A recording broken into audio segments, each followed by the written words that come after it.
kulanti waan daawadayaasha ku xiran janalkan Shabeellaha TV ku soo dhawaada mar kale iyo muuqaal cusub. muuqaalkan waxaan kaga hadli doonaa ayuuni qurux oo afka furatay kana hadashay muuqaalkii anshaxumada ahaa ee laga faafiyay iyo cidda ka faafisay.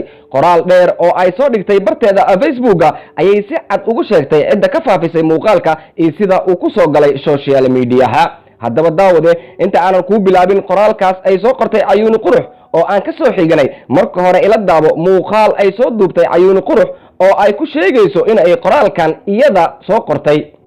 السلام عليكم ورحمة الله تعالى وبركاته. دمان أمد الصومالية وإذن سلام والباد جوكتان وأنا وعين محمد أحمد الحمد لله وأنا عفمات خواسيد وجيتان وحاربا إن ندين عديو قرال كان هاسكو سو قري أنيق إنان ليهاي صوبتان قرالكو سو قران وحيتا إنان اسكو في عنين إنان وحبادان كهدلو أما أن شيغو سو سيدا درتيد فيديو كان وحان أسو دوبي سيدوك الفيديو كان وحان أسو دوبي إنان جرتو إيمانا بدان وفيقة أو ليغا سميستي سو كواسو وحي الرابو لغا شيغيو سو حقيقة جرتو وحان كسو قري قرالكا أنا اسكو في عنين إنان نسفي عن أهدلو سيدا درتيد وحان ربا حقيقة صحدا إنو هوس إنتين كسو قرو ما أنت سومالي أنت بدنوا يتهاجرتني وكما سنتين آذا وما سنتين إن سدا شرفتين الله يدي شرفه وأنا إذا سلامة.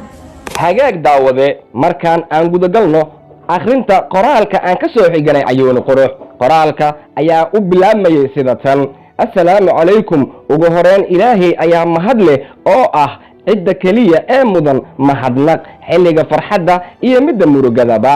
sidoo kale waxaan rabaa inaan u mahad celiyo cid walba oo i garab istaagtay. qoraalkan waxaan idinkugu soo qoray in aan runta idin caddeeyo.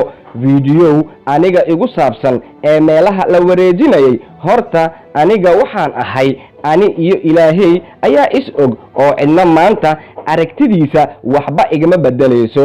laakiin fiidiyowgaas waxa uu ahaa sanad iyo bar ka hor.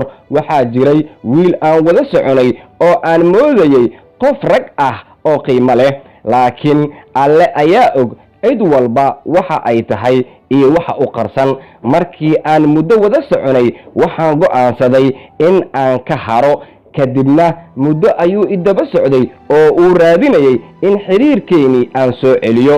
markii uu iga quustay kadib ayuu maalin maalmaha ka mid ah ii soo diray fiidiyowgan, wuxuuna isu dayay inuu si qasab ah xiriirkeena u soo celiyo. anna waxaan ka fakeray in aan waddadaas xun sii qaado anigoo ka baqanaya fiidiyowgaas in uu faafo iyo in aan caqabadahan wajaho oo aan ku idhaahdo waxaad doonta sameey, waayo qofka maalin ayuu dhashaa maalinna waa uu dhintaa.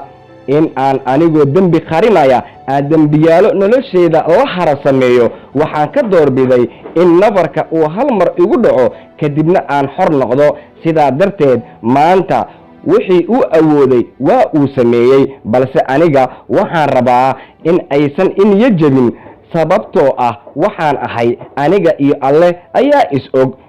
cabsi iyo cisina asaga ayaa iga mudan oo ay tahay in aan u wada laabano.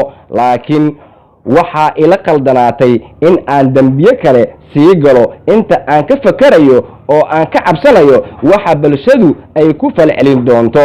ugu dambeyn codsi walaalayaal, waxaa jira warar been abuur ah oo dad magaceyga ku qortay iyo kuwa kaleba ay isdhex wadaan, kuwaasi oo dad aanan dembi lahayn sawiradooda meelaha soo dhigaya. oo balse waxaan rabaa inaan idin caddeeyo wararkaas waa been abuur oo ma jecli in qof beri ka ah been laga faafiyo. sidaa darteed arrinta khusaysa falcelinta iyo waxa aan ka yeeli lahaa qofka waxaas igu sameeyey, waxaan rabaa inaan ugu dambeeyo familkeyga. sidaa darteed waxaa xushmad iyo qadarin leh idinkagana codsanayaa in arrintaas aad joojisaan ka hadalkeeda oo aan u madax banaaneeyo qoyskeyga. mahadsanidin. qoraalkaas ayay ku soo qortay barteeda Facebook gabadha lagu magacaabo ayuuni qurux.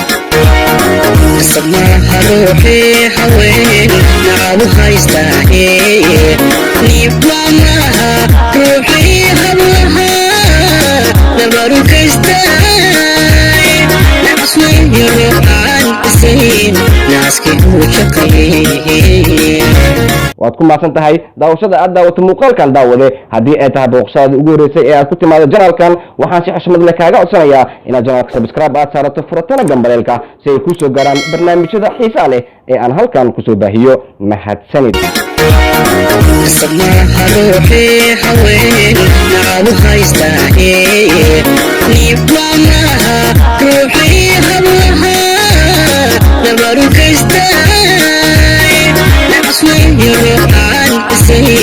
ناس كي هو شقي